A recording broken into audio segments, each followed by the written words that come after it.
Deuteronomy chapter 14. You are the children of the Lord your God. You shall not cut yourselves, nor shave the front of your head for the dead. For you are a holy people to the Lord your God, and the Lord has chosen you to be a people for himself, a special treasure above all the peoples who are on the face of the earth.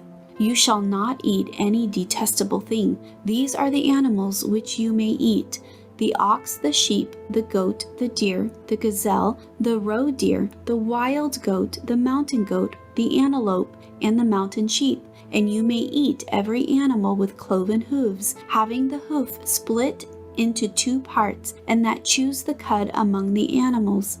Nevertheless, of those that chew the cud or have cloven hooves, you shall not eat such as these: the camel, the hare, the rock hyrax, for they chew the cud but do not have cloven hooves. They are unclean for you. Also the swine is unclean for you, because it has cloven hooves, yet does not chew the cud. You shall not eat their flesh, nor touch their dead carcasses. These you may eat of all that are in the waters. You may eat of all that have fins and scales, and whatever does not have fins and scales you shall not eat. It is unclean for you.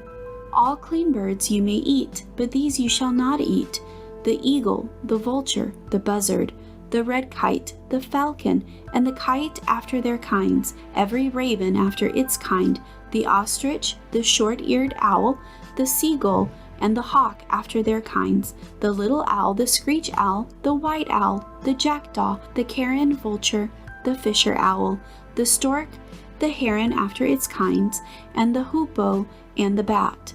Also every creeping thing that flies is unclean for you. They shall not be eaten.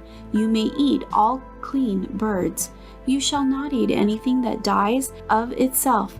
You may give it to the alien who is within your gates, that he may eat it, or you may sell it to a foreigner, for you are a holy people to the Lord your God.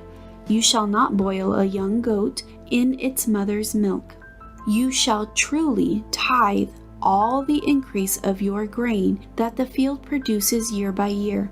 And you shall eat before the Lord your God in the place where he chooses to make his name abide, the tithe of your grain and your new wine and your oil, of the firstborn of your herds and your flocks, that you may learn to fear the Lord your God always. But if the journey is too long for you, so that you are not able to carry the tithe, or if the place where the Lord your God chooses to put his name is too far from you, when the Lord your God has blessed you, then you shall exchange it for money. Take the money in your hand, and go to the place which the Lord your God chooses. And you shall spend that money for whatever your heart desires, for oxen or sheep, for wine or similar drink, for whatever your heart desires. You shall eat there before the Lord your God, and you shall rejoice, you and your household. You shall not forsake the Levite who is within your gates, for he has no part nor inheritance with you. At the end of every 3rd year you shall bring out the tithe of your produce of that year, and store it up within your gates.